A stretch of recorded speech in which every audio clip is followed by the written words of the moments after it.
नमस्कार, इन खबर में आपका स्वागत है। पड़ोसी मुल्क चीन से बड़ी खबर आ रही है कि वहां के राष्ट्रपति शी जिनपिंग को नेशनल पीपुल्स कांग्रेस ने तीसरी बार राष्ट्रपति बना दिया है।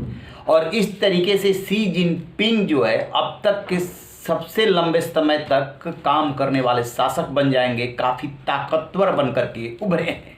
हालांकि कोरोना को लेकर के जो उनकी जीरो टॉलरेंस थी वो बार बार फेल हुई। चीन एक तरफ दावा करता रहा कि उसने कोरोना पे काबू पा लिया, उसे बहुत ज़्यादा फर्क नहीं पड़ा, दूसरी तरफ लाशें गिरती रही। आपने सब कुछ लॉक कर दिया, इसके बावजूद स्थिति उस तरीके से नहीं संभाल पाए जिस तरीके से आपने दावा किया था। अब सबसे बड़ा सवाल ये है कि आखिरकार शी जिनपिंग को ये मौका कैसे मिला। तो चाहे अर्थव्यवस्था की बात हो, चाहे विज्ञान और तकनीक में प्रगति की बात हो, उस मोर्चे पे चीन ने काफ़ी कुछ हासिल किया है और उसी की बदौलत शी जिनपिंग को तीसरी बार ये मौका मिला है। रक्षा बजट 18 लाख करोड़ लेकर के गए हैं, जो कि भारत के रक्षा बजट से लगभग 3 गुनी है। इस तरीके से शी जिनपिंग ताकतवर बने। दुनिया के लिए भी और भारत के लिए भी ये कोई बहुत अच्छी बात नहीं है। ये बात सही है कि चीन का आंतरिक मामला है, किसको वो शासक बनाता है। बीच बीच में उनके खिलाफ भी विरोध के स्वर फूटे। आपने देखा होगा कि किस तरीके से एक मीटिंग में पूर्व राष्ट्रपति को जबरन बाहर निकाला गया था। इससे उनके डिक्टेटरशिप के बारे में भी अंदाजा लग सकता है। लेकिन जब वो जो सिस्टम वहाँ काम कर रहा है उस सिस्टम में वो तीसरी बार राष्ट्रपति बने तो दुनिया को मानना पड़ेगा कि हाँ, वो चीन के राष्ट्रपति हैं, ताकतवर राष्ट्रपति हैं। आपको बता दें कि जो पूर्वी लद्दाख में से लेकर के और अरुणाचल तक भारत के साथ टकराव चल रहा है, उस टकराव के परिप्रेक्ष्य में देखेंगे तो ये अच्छे संकेत नहीं है। ठीक इसी तरीके से अमेरिका से और आधी दुनिया से जो टकराव चल रहा है उस परिप्रेक्ष्य में भी ये फैसला कोई बहुत अच्छा नहीं है। अभी अमेरिका की खुफिया इकाई ने वहाँ की संसद में एक रिपोर्ट पेश की थी। वहाँ पे ऐसी रिपोर्ट जो है, जो उसकी खुफिया इकाई होती है, वो बनाती रहती है, बताती रहती है देश को, जिसमें साफ साफ कहा गया था कि यदि LOC यानी कि पाकिस्तान के साथ बॉर्डर पे और LAC यानी कि चीन के साथ बॉर्डर पे पाकिस्तान और चीन कोई खुराफात करते हैं तो भारत उसका मुंह तोड़ जवाब PM मोदी के नेतृत्व में दे सकता है और युद्ध की नौबत आ सकती है।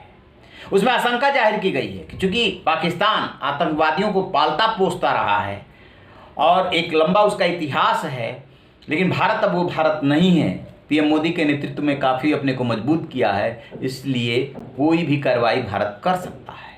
लेकिन जहाँ तक चीन की बात है, जो 2020 अप्रैल से टकराव शुरू हुआ था, 5 मई और 15 जून की घटना हुई थी और अभी भी कई ऐसे पॉइंट्स हैं जहाँ पे भारत और चीन आमने सामने हैं। चीन पीछे हटने को तैयार नहीं है। भारत के सैनिकों को घूम करके गश्त करनी पड़ती है।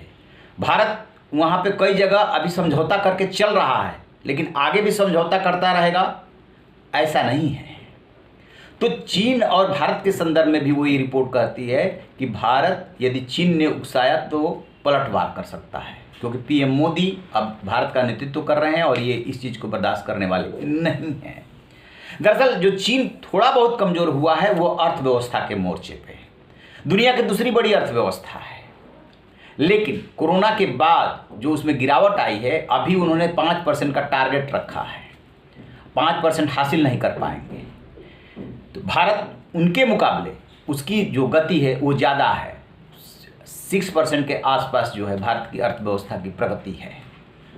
आज का जो दौर है उसमें आमने सामने की जंग होने की बहुत कम संभावना है। ये अर्थव्यवस्था की मजबूती और टेक्नोलॉजी से लड़ा जाएगा, साइबर वार होगा, जिसके लिए कि भारत भी अपने को काफ़ी मजबूती से तैयार कर रहा है। तो कुल मिला जुला करके शी जिनपिंग का तीसरी बार राष्ट्रपति बनना और ताकतवर बन करके उभरना न दुनिया के लिए शुभ संकेत है, न भारत के लिए शुभ संकेत है।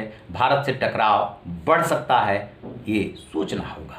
आपकी क्या राय है? कमेंट बॉक्स में जाकर के कमेंट जरूर कीजिएगा। रहिए बेखबर, देखते रहिए इन खबर। Thank you.